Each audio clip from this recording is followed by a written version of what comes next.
Hello বন্ধুরা, সবাই কেমন আছো? আমি তো ভালো আছি। আর আজকে চলে এসেছি দুপুরের খাবার নিয়ে।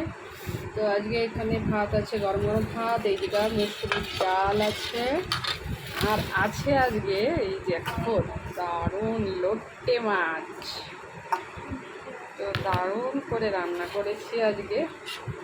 তো চলো আগে ডাল দিয়ে খাই, ডাল দিয়ে খেয়ে নিই, তারপরে লোটে মাছটা খাবো। খিদে পেয়ে গেছে, অনেক বেলা হয়ে গেছে। ও